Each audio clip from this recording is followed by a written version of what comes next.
ಏನಾಯಿತು? ಬರ್ತಿರೋಕ್ಕಾಗಲ್ಲ. ಸರಿ ಬಾ. ನೀನು ನಿನ್ನ ಪಾಸ್ಟ್ಗೆ ಹೋಗಬೇಕು. ನಿನ್ನ ಪಾಸ್ಟ್ ಅವಳನ್ನು ಮೀಟ್ ಆಗದಿದ್ದಂಗೆ ನೋಡ್ಕೋಬೇಕು. ಆವಾಗಲೇ ನಿನ್ನ ಪ್ರೆಸೆಂಟಲ್ಲಿ ಖುಷಿಯಾಗಿರೋದಕ್ಕೆ ಸಾಧ್ಯ. ಇದೆಲ್ಲ ವರ್ಕ್ ಆಗುತ್ತಾ?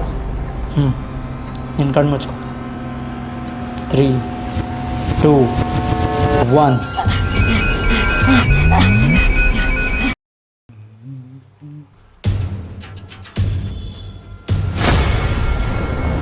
ನೋಡು, ನೀನು ಎಲ್ಲಿಗೆ ಹೋಗ್ತೀಯ ಅಂತ ನನಗೆ ಗೊತ್ತು. ದಯವಿಟ್ಟು ಆ ಕೆಲಸ ಮಾತ್ರ ಮಾಡಬೇಡ. ಯಾರು ನೀನು? ನಾನು ನಿನ್ನ ಫ್ಯೂಚರು. ಫ್ಯೂಚರಾ? ಹಾಂ. ನೋಡು, ನಾನು ನಿನಗೆ ಇವಾಗ ಏನು ಹೇಳಿದ್ರು ಅರ್ಥ ಆಗಲ್ಲ. ನೀನು ಸಹನ ಮೀಟ್ ಮಾಡಕ್ಕೆ ಹೋಗ್ತೀಯ ತಾನೆ? ಸಹನನ? ಹಾಂ. ನನಗೇನು ಅರ್ಥ ಆಗ್ತಾ ಇಲ್ಲ. ಇಷ್ಟೆಲ್ಲ ಆಗತ್ತಾ? ಹಾಗಾದರೆ ನಾನು ಅವಳನ್ನು ಮೀಟ್ ಮಾಡಿಲ್ಲ ಅಂದರೆ ನನ್ನ ಫ್ಯೂಚರ್ ಖುಷಿಯಾಗಿರುತ್ತೆ. ಹೌದು ಬಾ, ಅಂತೂ ನನ್ನ ಫ್ಯೂಚರ್ ಖುಷಿಯಾಗಿರುತ್ತೆ.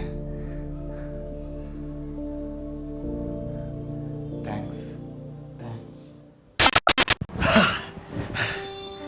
ಅಯ್ಯಪ್ಪ, ಅಂತೂ ನನ್ನ ಫ್ಯೂಚರ್ನ ಬ್ರೈಟ್ ಮಾಡ್ಕೊಂಬಿಟ್ಟೆ. ಮಚ್ಚ ಹೇಳು ಮಚ್ಚ. ಎಂಗೇಜ್ಮೆಂಟ? ಯಾವಾಗಲೂ ಯಾರ ಜೊತೆ? ಹಾಂ, ಸಹನಾ?